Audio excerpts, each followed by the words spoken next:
Yes. Mr. President, when will you announce who your VP is? Not for a while. I mean, we have so many great people in the Republican Party, but not for a while. Well, what criteria are you using to identify who your running mate is? Always, it's got to be one thing. It's got to be who would be a good president. I mean, you always have to think that because, you know, in case of emergency, things happen, right? No matter who you are, things happen. It's got to be number one. Who is your running mate? That's Donald Trump talking to Maria Bartiromo about his criteria for picking a vice president. Welcome to Nerk News. I'm Nerkish. Today we're going to take a few minutes to break down a recent interview Trump did on Fox News where he name drops two strong candidates for vice president and dispels rumors about a third. I'll tell you which one I think Trump will pick and why. But first, check this out. So you haven't told that person, you're my person? I speak to everybody. You know, I called Tim Scott because a lot of people like Tim Scott. I called him and I said, you're a much better candidate for me than you are for yourself. When I watched him, he was fine, he was good, but he was very low-key, et cetera, et cetera. I watched him in the last week defending me and sticking up for me and fighting for me. I said, man, you're a much better person for me than you are for yourself, because for himself, he was low-key. So maybe it's Tim Scott. Well, it could be a lot of people. But it was interesting. I was watching Tim. I've been watching, you know, for a while. I watched him campaign as a candidate. But I watched him over the last 2 weeks. As you know, he endorsed me, fully endorsed me, gave me a beautiful endorsement. And he has been really strong in terms of that. No, but that has nothing to do. I don't want anybody to take even any inference. But it's incredible. Kristi Noem has been incredible fighting for me. She said I'd never run against him because I can't beat him. That was a very nice thing to say. What was the story that your team reached out to RFK Jr.? It's a false story. No, it's a false story. You never reached out to RFK Jr.? I like him a lot. Nope, never happened. Is it fair to believe that you would have a number of your former officials in your new cabinet? I will put some back. I'll tell you.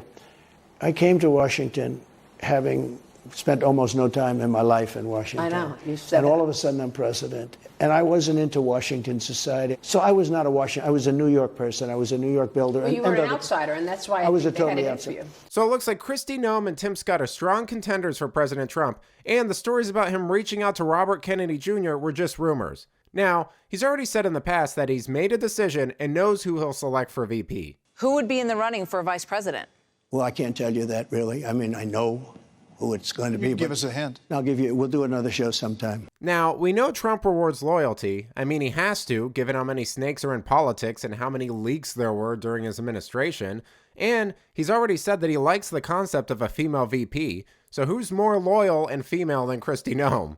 They've always had a close relationship. I mean, she was one of the first governors to support his 2024 campaign, and they share common goals, namely securing the border, which is a huge issue right now with voters and a major deficit for the Biden administration. What is his motivation for allowing all of these illegals to come into America and give them prepaid credit cards and housing and health care and all the rest?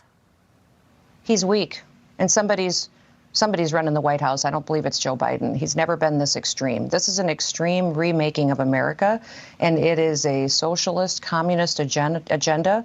I think that they've so infiltrated the Democrat Party that it's no longer the Democrat Party of 20 years ago. It's now a socialist party that does not want a strong America.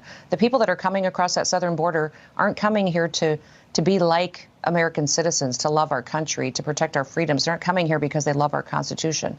Well, just look at what we've gone through the last 4 years. We saw governments and the president break federal law. We saw them take away fundamental freedoms that are protected in our Constitution, our freedom of assembly, our freedom of religion, freedom of speech. Now we see the president undermining our country by allowing this invasion at the southern border, and it's destabilizing our country. So you look at how quickly America is becoming more and more uncertain every single day. The fact we continue to borrow money from China to run our government, and then we're just handing it out to people who aren't even citizens here. It's a very consequential time because it's escalating so quickly. And if we don't shut this down, get a new leader in the White House that loves this country, I don't know how long it'll be around. This is the kind of stuff we need right now. I mean, Noem is so strong in this issue that she was recently banned from an Indian reservation for saying that she wanted to send razor wire to Texas, which, you know, is a little odd. You think Indians would be in support of having stronger borders given their history. Regardless, I think she would make an excellent choice as vice president. Here's her answering whether or not she would take the position. So if you were asked, you would consider it, at least? Oh, absolutely. Yeah. I mean, I would in a heartbeat, just because, you respect the position and the person who asks you to do something, and then see if you really believe that you could make a difference.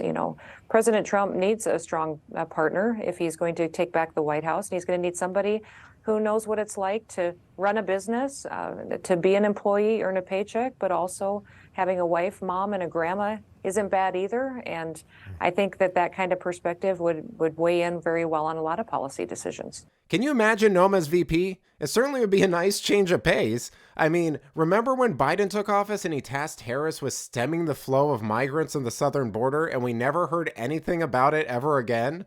Gee, I wonder how that turned out. But let me know what you think. Would you like Kristi Noem as VP? Do you think Trump would pick her? What happened with Kamala and securing the border? Let me know in the comments. Until then, this has been Nerk News. Boy!